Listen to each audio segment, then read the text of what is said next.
Pada part ke-177 diambil dari light novel bab 401 sampai dengan 402 kegentingan di Kastil Kaisar Pedang.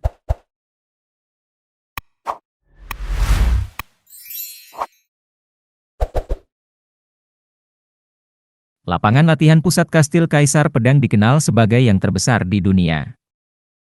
Itu juga merupakan tempat yang biasanya tidak bisa dikunjungi kecuali mereka adalah anggota keluarga Hairan. Ketika orang luar memasuki tempat latihan, mereka akan terengah-engah melihat luasnya arena. Di tengah arena, para ksatria Hairan berbaris. Atas isyarat Ron, para ksatria berpisah, mengarahkan penonton ke kiri dan kanan. Kursi penonton terisi dengan cepat dan teratur. Jin dan Lata saling berhadapan di tengah arena, dan Ron mengambil tempat di antara mereka. Meskipun kerumunannya banyak, tidak ada satu suara pun yang terdengar. Semua orang diam-diam berharap orang yang mereka dukung muncul sebagai pemenang. Lata approach, Jin Rankandel. Ya, Tuan Ron. Ya. Aku tidak tahu perselisihan apa yang ada di antara kalian berdua. Tapi sebagai prajurit senior dan pemilik Kastil Kaisar Pedang, aku merasa aku harus memberimu beberapa nasihat. Tolong pergilah. Jangan melumpuhkan atau membunuh lawanmu. Siapapun yang melanggar aturan ini akan menghadapi pedangku. Kenyataannya, Ron sedang memperingatkan Lata. Bahkan mereka yang tidak mengetahui keadaan di antara mereka dapat mengetahui bahwa Lata menyimpan dendam sepihak terhadap Jin. Pembunuhan selama jamuan makan dilarang keras, bahkan di jamuan makan Rankandel. Aku akan mengingatnya. Kemenangan membawa kehormatan, dan kekalahan membawa kebijaksanaan.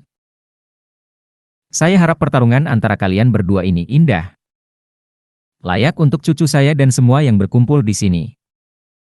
Saat Ron melangkah kembali ke kursi penonton, seorang kesatria di sisi arena memukul drum raksasa dengan sekuat tenaga.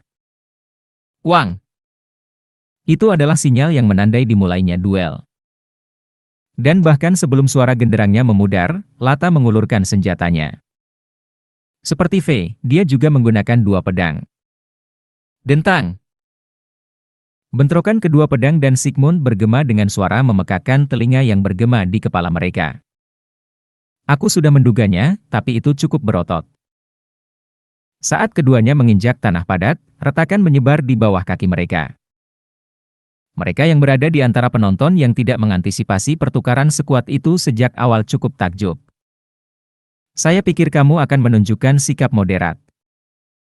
Terutama mengingat kamu adalah pemimpin Ghost Legion dan memiliki reputasi yang baik, komentar Jin.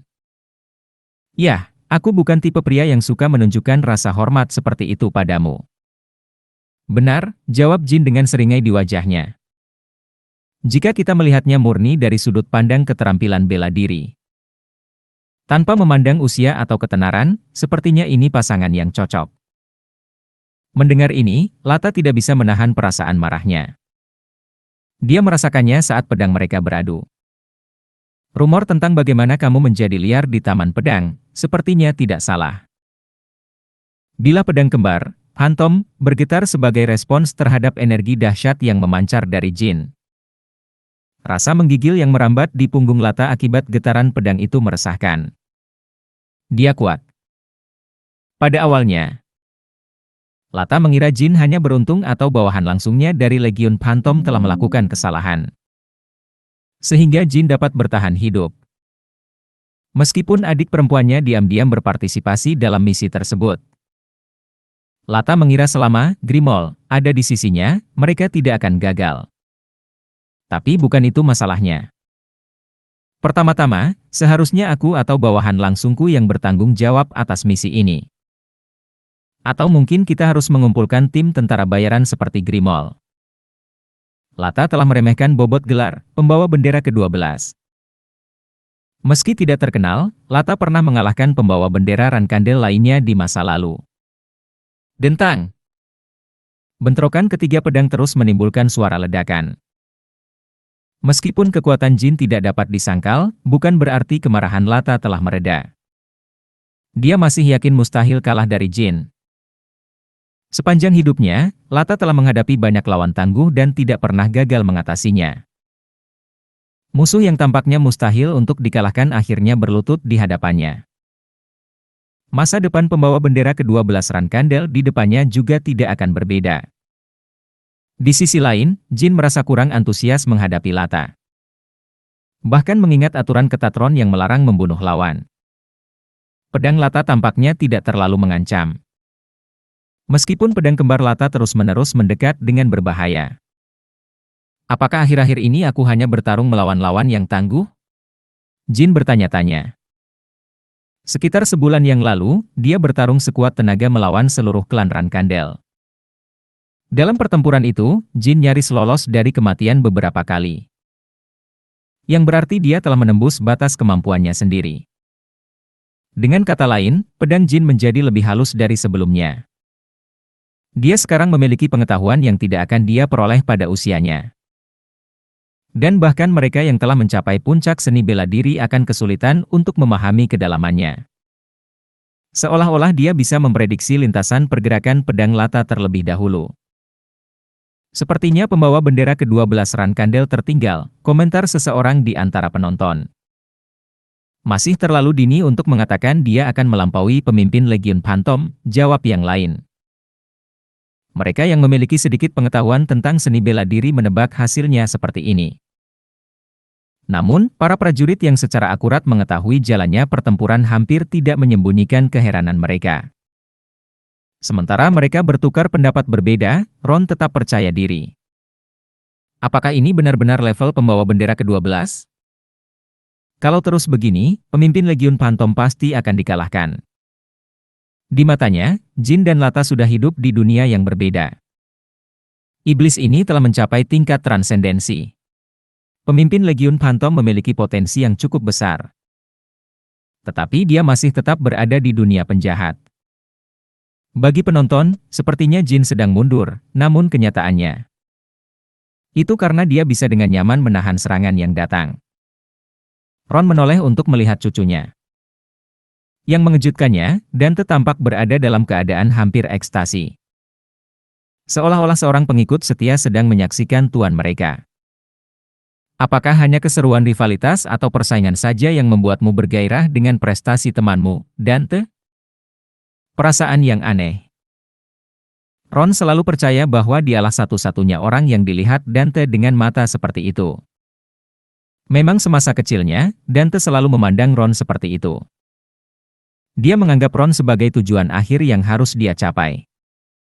Namun pada saat itu, Ron tiba-tiba menyadari perbedaan paling signifikan antara Dante dan Jin. Jin Rankandel tidak seperti cucuku tercinta. Iblis ini. Dia tidak memiliki tujuan akhir. Dia pasti melihat ayahnya dan ksatria terkuat di dunia, Chiron Rankandel, hanya sebagai dinding. Dia mungkin percaya bahwa puncak ekstrim yang harus dia capai ada di luar itu. Menyadari hal ini, Ron merasa menggigil di sekujur tubuhnya. Sudah lama sekali dia tidak merasakan emosi seperti itu saat menyaksikan pertarungan orang lain. Desir. Tiba-tiba, darah berceceran di udara. Itu adalah darah Jin. Pedang kembar, Phantom, telah menyerempet tangan Jin. Jika itu lebih dalam lagi, itu akan melukai tangannya. Jin dengan cepat menjauhkan dirinya. Atau setidaknya itulah yang dirasakan Lata. Kamu seharusnya berusaha sekuat tenaga dan menyelesaikan pertandingan, pembawa bendera ke-12. Pedang kembar itu jatuh secara diagonal. Jin yang sudah dalam keadaan acak-acakan sepertinya tidak bisa menghindari serangan itu. Tebas. Atau, lebih tepatnya, dia seharusnya dipotong. Saat pedang kembar, Phantom, menyerempet ruang kosong, Lata merasa seolah waktu di dunia telah berhenti. Tidak mungkin, jaraknya sempurna. Detik berikutnya, Lata melihat satu titik dalam penglihatannya. Itu adalah ujung pedang Jin. Dia tidak dapat memahami kapan dia melakukan serangan yang begitu dahsyat, itu di luar pemahamannya. Tetesan darah berceceran di pipi Lata. Dia menoleh pada saat terakhir untuk menghindari pukulan Sigmund. Penghindaran itu sendiri merupakan prestasi luar biasa bagi orang seperti Lata. Tapi Lata tahu. Dia sengaja membidik wajahku, agar aku tidak terluka parah. Dalam pertarungan, wajah tentu saja merupakan salah satu titik lemah terburuk. Namun, itu juga salah satu bagian tubuh yang paling mudah dilindungi. Sedikit memutar kepala atau sedikit memiringkan tubuh biasanya cukup untuk menangkis serangan yang ditujukan ke wajah. Itu sebabnya dalam pertarungan antar pejuang, luka di leher atau area lain seringkali lebih mematikan dibandingkan luka di wajah. Jika jin membidik ke tempat lain selain wajah, seperti jantung, sebagaimana dia akan merespons. Berakhir dengan luka yang bisa membuatnya kehilangan pertandingan. Ada apa kali ini? Kamu sengaja mengincar wajahku. Aku mengincar wajahmu karena menurutku lebih aman dibandingkan bagian lain. Jika aku mengincar jantung atau perutmu, kamu akan melakukan serangan balik, bahkan dengan mengorbankan nyawamu. Itu tidak bohong. Jika demikian, jin akan mengalami beberapa cedera, dan salah satu pihak akan meninggal atau mengalami kerusakan yang setara. Dan jika aku bertarung dengan benar, kamu tidak akan selamat, Tuan Lata. Sayangnya, bagi Lata, kata-kata ini tidak terdengar sombong. Itu hanya terdengar seperti penilaian alami dari seseorang yang jelas lebih kuat darinya. Setidaknya di tempat latihan ini, begitulah masalahnya. Jika ini adalah medan perang atau kamar tidurku, ceritanya mungkin berbeda. Mercenaries of the Phantom Legion tidak terlibat dalam duel 1 lawan 1 seperti ksatria. Mereka adalah sekelompok tentara bayaran yang berspesialisasi dalam menghadapi lawan yang lebih kuat secara efisien. Lata adalah pemimpin mereka. Ini tidak berarti dia tidak memiliki keterampilan bertarung, tapi ketika lawannya terlalu tangguh, tidak ada yang bisa dilakukan. Untuk beberapa saat, mereka berdua terdiam, saling menatap. Beberapa penonton melihatnya sebagai fase baru pertempuran. Sementara yang lain menafsirkannya sebagai momen pengakuan antara yang menang dan yang kalah. Dan Lata merasa malu. Dia tidak malu kalah atau menantang lawan tanpa mengetahui kekuatan sebenarnya dan menimbulkan keributan seperti guntur. Dia hanya merasa malu saat menyadari bahwa dia memiliki lebih sedikit hal dibandingkan pemuda di depannya. Jin telah menyelamatkan adik perempuannya, yang datang sebagai seorang pembunuh. Dan sejauh ini, dia tidak menuntut terlalu banyak darinya. Lata menggonggong seperti anjing yang ketakutan dengan tekad untuk menyelamatkan adiknya. Di tengah keheningan, Jin tiba-tiba merasakan energi yang sangat besar terpancar dari Lata. Meskipun dia telah menerima hasilnya, Lata berpikiran sama dengan Jin. Dia yakin Jin mengeluarkan energi berbahaya itu. Oleh karena itu, sebagai seorang warrior, Lata hendak menawarkan untuk memotong sebagian tubuhnya berdasarkan hasil tersebut. Wajar jika Jin berpikir bahwa dia akan marah. Namun, energi berbahaya itu bukan berasal dari Jin maupun Lata. Itu berasal tepat di bawah kaki mereka. Bergerak. Menghindari. Keduanya sadar dan berteriak pada saat bersamaan. Saat berikutnya, seluruh lantai arena retak terbuka, dan sesuatu yang besar meledak. Ron sudah bersiap dengan pedangnya untuk menghentikannya. Ini adalah pertama kalinya Jin melihat makhluk iblis muncul dari tanah. Ini gila. Apakah itu makhluk iblis? Dari mana datangnya benda ini tiba-tiba? Makhluk itu memiliki tubuh yang sangat besar. Hampir tidak bisa dipercaya kecuali seseorang melihatnya dengan mata kepala sendiri. Jin dan Lata ditangkap oleh taring monster itu dan terlempar ke udara, sementara itu Ron menjatuhkannya dengan satu pukulan. Rashid, pedang yang hanya bisa digunakan oleh kepala keluarga Hairan, berkilau dengan cahaya yang menyilaukan. Memotong. Seolah-olah dia terkena gelombang. Ruang itu beriak mengikuti gerakan Rashid. Meskipun tidak mencapai tingkat objek yang hancur total seperti Chiron, itu masih merupakan serangan dari seorang ksatria yang hampir menjadi yang terkuat. Monster kolosal, yang baru saja menampakkan dirinya sebagai gunung, terbelah menjadi dua seolah-olah itu bohong. Darah hitam mengalir deras, dan sebelum darah itu menodai tanah, Serangkaian serangan berturut-turut merobek makhluk iblis itu menjadi ratusan keping. Pedang Hairan memprioritaskan perlindungan para tamu. Kumpulkan semua ksatria yang menunggu di dalam kastil. Jalankan respons kontraterorisme tingkat 1. Saat Dante memberi perintah, para ksatria segera menilai situasinya.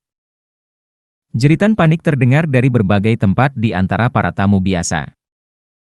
Ketegangan menyenangkan yang menumpuk selama duel Jin dan Lata telah hilang, dan bahaya nyata telah tiba. Tentu saja sebagian besar tamu belum pernah mengalami aksi terorisme seperti itu. Hal yang sama juga terjadi pada Warriors. Siapa yang membayangkan serangan teroris di Kastil Kaisar Pedang, dan terlebih lagi di jamuan makan yang diselenggarakan oleh Ron Hairan setelah 22 tahun? Gedebuk. Itu bukan hanya satu. Makhluk iblis yang sangat besar terus bermunculan di seluruh arena yang luas. Karena monster yang meledak dari tanah, terjadi gempa bumi. Atapnya sepertinya bisa runtuh kapan saja. Pilar-pilar besar yang berdiri seperti raksasa runtuh. Memperburuk kekacauan seiring dengan teriakan para tamu biasa. Untungnya, lebih dari 30% dari mereka yang duduk di antara penonton adalah prajurit yang datang ke Istana Kaisar Pedang sebagai tamu terhormat. Kami juga akan membantu. Kami akan membuka jalan agar Satya Hairan bisa mengevakuasi para tamu. Tentara bayaran Raja Hitam akan melindungi para tamu. Kami akan mengatur kompensasinya nanti. Para prajurit mengeluarkan senjatanya dan berteriak. Dalam keadaan normal, Hairan akan menolak bantuan tersebut. Mengandalkan kekuatan eksternal di kubunya sendiri adalah sesuatu yang harga dirinya tidak akan pernah bisa diterima. Namun, situasinya sangat buruk. Dengan terlalu banyak tamu yang berada dalam bahaya. Dan fakta bahwa serangan teroris telah berkembang merupakan sebuah aib tersendiri. Jika peserta acara berakhir sebagai mayat, hal itu akan meninggalkan bekas luka yang tidak dapat diperbaiki pada reputasi Hairan sebagai salah satu klan ilmu pedang terbaik. Sial, apa yang terjadi? Lata, yang telah mendarat di tanah, memandangi makhluk iblis itu. Ron telah mencabik-cabik salah satu dari mereka hingga tak dapat dikenali lagi. Tapi masih ada 10 lagi yang terlihat. Dan itu tidak berakhir di situ. Getaran yang terus-menerus dan intens bisa dirasakan dari tanah. Itu berarti semakin banyak makhluk sebesar itu yang tanpa henti menyerang Hairan satu demi satu. Dante! Sambil menghancurkan makhluk iblis kedua, Ron memanggil cucunya. Ya, kakek. Para ksatria tidak bisa berkumpul di satu tempat. Para bajingan ini sudah menyebar keluar juga. Sebagai calon penguasa Kastil Kaisar Pedang, ambillah tanggung jawab dan evakuasi para tamu. Di antara mereka yang hadir di arena, hanya Ron yang menyadari bahwa makhluk iblis juga menyebar di luar Kastil Kaisar Pedang. Sama seperti Jin dan Lata seperti makhluk dari dunia berbeda. Dia adalah entitas yang sama sekali berbeda dari semua prajurit di sini. Dante mengangguk dengan berat. Apakah bagian luarnya juga diserang? Saat Ron menyebutkan bagian luarnya, semua orang yang hadir di arena memikirkan satu hal. Perang. Seseorang telah menyatakan perang terhadap Hairan. Atau mungkin terhadap Vermont. Dengan serangan mendadak ini. Ini adalah skala yang tidak dapat diabaikan begitu saja oleh siapapun sebagai serangan teroris. Dan kekuatan yang mampu mengerahkan makhluk iblis seperti itu, tidak ada. Sejauh yang mereka tahu, tak seorang pun di antara mereka yang hadir mengetahui faksi manapun saat ini yang mampu menggunakan makhluk iblis. Pertama, manusia tidak mampu mengendalikan makhluk iblis.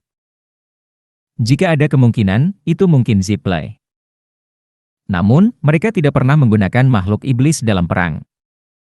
Dan tidak ada alasan yang jelas bagi mereka untuk menyerang Hairan secara tiba-tiba. Kelihatannya seperti naga iblis. Mungkinkah itu iblis? Kata Kui Kantel sambil mengangkat perisai pelindungnya. Baik dia maupun para naga yang hadir di arena. Termasuk Murakan, teringat akan iblis. Berbeda dengan prajurit, para naga memiliki kenangan menyaksikan iblis mengendalikan makhluk iblis setidaknya sekali. Kui Kantel, bukankah menurutmu monster-monster ini terlalu kasar? Meskipun mereka memiliki aura yang lebih kuat daripada kebanyakan monster tingkat tinggi. Apakah menurutmu mereka kasar? Ini bukan masalah kuat atau lemah, tapi anehnya aliran energinya terasa tidak wajar. Seolah-olah seseorang menciptakannya secara paksa. Ini juga pertama kalinya aku melihat makhluk iblis seperti ini. Aku punya perasaan seperti itu. Jarang sekali kamu membuat kesimpulan yang masuk akal seperti itu, Murakan. Lagi pula, ini bukan situasi normal. Kamu juga harus mempersiapkan diri dan melindungi kontraktormu. Jin sudah menggunakan pedang legenda saat menghadapi makhluk iblis itu. Meskipun dia tidak bisa mengubah monster raksasa menjadi daging cincang seperti Ron. Berkat Jin dan Lata yang menjaga bagian tengah, kerusakan pada penonton dapat diminimalkan. Sangat baik. Murakan berubah menjadi wujud aslinya dan membubung ke langit. Saat itu, atapnya sudah runtuh, dan puing-puing berjatuhan ke segala arah. Murakan! Makhluk iblis terus berdatangan. Bantu Dante. Saya Murakan, naga penjaga Jin Rankandel. Aku akan melindungimu sesuai keinginan kontraktorku, jadi jangan takut. Suara Murakan yang dalam dan tidak menyenangkan bergema saat langit menjadi gelap. Perisai pelindung energi bayangan yang terbentang di belakang kedua sayapnya menutupi seluruh langit. Dari perjamuan yang diadakan di Vermont, banyak penyihir kontrak dari Kekaisaran hadir. Naga penjaga mereka juga terbang ke langit mengikuti Murakan. Murakan secara alami menjadi pusat para naga. Naga dari kontraktor lain kagum dengan kebangkitan naga hitam ini setelah 1000 tahun dan tidak berani menunjukkan keagungan mereka. Mengaum. Monster raksasa itu menjulurkan rahangnya ke arah naga. Mana terakumulasi di rahang itu. Itu terlihat seperti meriam mana.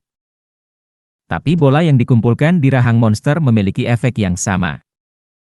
Namun, masalahnya adalah kekuatan yang terkandung dalam bola itu berbeda dari meriam mana pada umumnya. Itu tidak sebanding dengan meriam mana milik Kozek. Tapi senjata itu memiliki daya tembak yang bisa dianggap sebagai bencana. Selusin makhluk iblis raksasa mengumpulkan mana dengan cara ini. Begitu mereka menembak, cahaya putih yang menyilaukan hampir membutakan semua orang. Tampaknya cukup kuat untuk mengubah kastil kecil menjadi debu tanpa bekas. Lalat-lalat kecil ini tidak tahu dengan siapa mereka berhadapan. Murakan dengan mudah memblokir meriam mana. Perisai pelindung energi bayangan yang dia keluarkan menciptakan pusaran air yang menelan proyektil. Namun, serangan dari arena bukanlah satu-satunya. Makhluk iblis di luar juga menembakkan meriam mana ke dinding luar kastil Kaisar Pedang. Gelombang kejut dari reruntuhan tembok menyebar ke dalam. Dan sejak saat itu, hal itu menjadi tak terhindarkan. Kecuali seseorang adalah makhluk maha kuasa yang bisa mengendalikan segalanya. Tidak ada cara untuk menghindari korban jiwa. Di luar, ada lebih banyak makhluk iblis yang menembakkan meriam daripada di dalam arena. Bahkan jika itu adalah Chiron dan bukan Ron, masih mustahil untuk sepenuhnya menghindari semua kerusakan. Namun serangan mendadak baru saja dimulai. Tiba-tiba, monster yang dicabik-cabik oleh Ron dan para prajurit mengalami mutasi yang aneh. Dagingnya saling menempel seperti tanah liat basah, membentuk bentuk-bentuk baru. Tidak jelas apa yang mereka ubah. Sebelum transformasi selesai, Jin terus menembakkan petir dan tebasan dengan Sigmund. Merupakan tugas yang mustahil untuk menghilangkan puluhan ribu potongan daging sepenuhnya. Manusia. Daging malas itu perlahan-lahan berubah bentuk menjadi lebih mirip manusia. Golem hidup menggunakan makhluk iblis. Kumpulan daging yang memenuhi pandangan para prajurit memang seperti itu. Pada saat itu, bahkan para veteran yang telah melewati berbagai medan perang pun menunjukkan ekspresi kebingungan. Bahkan jika seseorang mengatakan bahwa gerbang neraka telah terbuka di kastil Kaisar Pedang. Hal itu tampaknya dapat dipercaya. Dante, Lata, prajurit lainnya, dan para penyihir bertarung untuk mengalahkan golem hidup yang maju sambil menunjukkan ekspresi jijik. Entah itu seorang warrior atau bukan. Mereka semua terkejut dengan situasi yang tidak diketahui dan mengerikan ini. Di antara mereka, Jin memiliki ekspresi paling tenang. Ini bukanlah pertemuan pertamanya dengan golem hidup yang menjijikkan ini. Dia bahkan merasakan deja vu. Kinzelo, Ziple, Vermont. Faksi raksasa ini menciptakan golem hidup. Jin secara pribadi telah mengkonfirmasi perkembangan golem hidup oleh ketiga faksi ini. Pada saat ini, tidak mungkin untuk mengetahui faksi mana di balik ini atau apa alasan menyerang Hairan. Satu hal yang pasti. Terlepas dari tiga faksi mana yang bertanggung jawab, Hairan akan menderita pukulan telak. Jin merasa seperti disambar petir. Serangan itu selalu terjadi saat dia sedang berdebat dengan Lata. Arena pusat Hairan yang dulunya indah dan asri tidak lagi dapat dikenali. Itu sekarang dipenuhi dengan golem hidup yang bengkok dan makhluk iblis raksasa. Kegentingan. Akhirnya, seluruh dinding di sisi lain runtuh, memperlihatkan bagian luarnya. Apa yang ada di baliknya adalah medan perang yang bahkan lebih kacau daripada arena. Ksatria dan naga berdiri kokoh, tapi mayat manusia berserakan di mana-mana. Itu adalah mayat para pelayan dan tentara biasa. Korban juga meningkat di bidang pelatihan. Secara refleks, Jin menoleh dan mengamati area tersebut untuk menemukan Beradin. Jin belum melihat keajaiban Beradin. Itu membuatnya khawatir. Mau tak mau dia bertanya-tanya apakah Beradin, yang pikirannya mungkin telah dimanipulasi, yang mengatur serangan ini. Jika itu adalah Beradin yang dia kenal, maka dia seharusnya bekerja tanpa kenal lelah untuk menyelamatkan orang-orang dalam situasi seperti ini. Tapi itu bukanlah situasi di mana Jin bisa memastikan keberadaan Beradin dengan tenang. Jumlah golem hidup terus bertambah, dan Jin terus menerobos pengepungan mereka. Setiap kali Sigmund melepaskan petir, golem hidup tersapu tumpukan. Jin terus menebas dan memotongnya.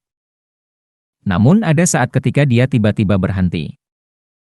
Di antara sisa-sisa golem hidup dan tubuh makhluk iblis, dia melihat beberapa sosok familiar mengenakan jubah abu-abu polos. Sekelompok orang berjubah abu-abu tanpa faksi. Begitu dia melihat mereka, Jin merasakan hawa dingin di punggungnya karena jubah abu-abu itu milik Spectre Corps.